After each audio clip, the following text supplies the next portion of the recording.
बहुत समय पहले गंगा के किनारे बसे बिहार को ज्ञान की भूमि कहा जाता था।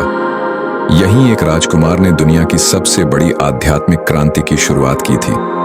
वो राजकुमार कोई और नहीं, स्वयं गौतम बुद्ध थे। बिहार उनका बौद्ध धर्म का केंद्र बना, जहां ज्ञान की ज्योति जली, जिसने एशिया से लेकर जापान, थाईलैंड और चीन तक लोगों को रोशन किया। लेकिन आज यही बिहार, जिसे कभी विकास की जननी कहा जाता था, भारत का सबसे गरीब, पिछड़ा और पलायनग्रस्त राज्य बन चुका है। सवाल उठता है, बुद्ध का बिहार कैसे हो गया इतना कंगाल? यह कहानी शुरू होती है 2600 साल पहले, जब राजगृह, वर्तमान राजगीर और नालंदा विद्या के महान केंद्र थे। नालंदा विश्वविद्यालय की स्थापना 5वीं शताब्दी में हुई थी। यहाँ एक समय में 10,000 से अधिक छात्र और 2,000 शिक्षक पढ़ाते थे, वो भी तिब्बत, चीन, कोरिया, श्रीलंका जैसे देशों से आए हुए। बुद्ध ने बोध गया में पीपल के वृक्ष के नीचे ज्ञान प्राप्त किया और यहीं से उनके विचारों ने एक नया युग शुरू किया, अहिंसा, करुणा और ध्यान का युग। लेकिन समय बदला। मध्यकाल की त्रासदी। 12वीं सदी में बख्तियार खिलजी ने आक्रमण किया।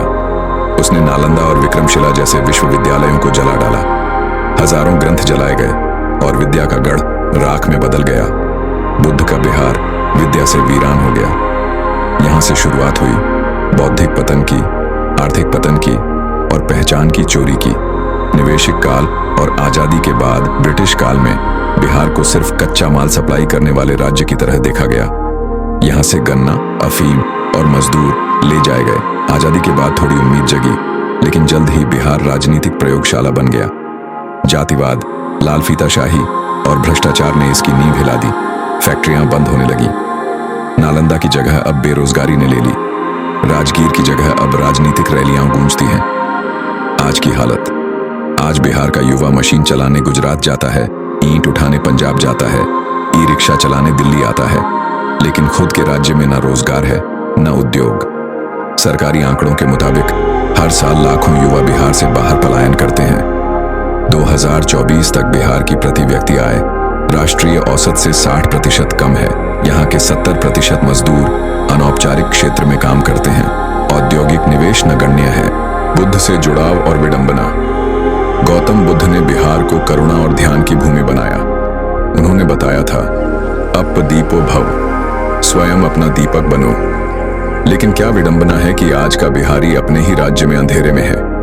वो बुद्ध के नाम पर पर्यटन से कुछ कमाता है, लेकिन बुद्ध का आदर्श, ज्ञान, ध्यान और आत्मनिर्भरता गायब है। आगे क्या? आशा की किरण। लेकिन हर अंधकार में आशा की किरण होती है। बोध गया आज भी बौद्ध तीर्थयात्रियों का केंद्र है। नालंदा यूनिवर्सिटी को दोबारा शुरू किया गया है। कृषि और डिजिटल शिक्षा में धीरे धीरे बदलाव आ रहा है। कई युवा अब स्टार्टअप और लोकल ब्रांड के जरिए बिहार को दोबारा खड़ा करने की कोशिश कर रहे हैं। निष्कर्ष, अंत नहीं, शुरुआत। बुद्ध का बिहार कंगाल जरूर हुआ है, लेकिन मर नहीं गया है।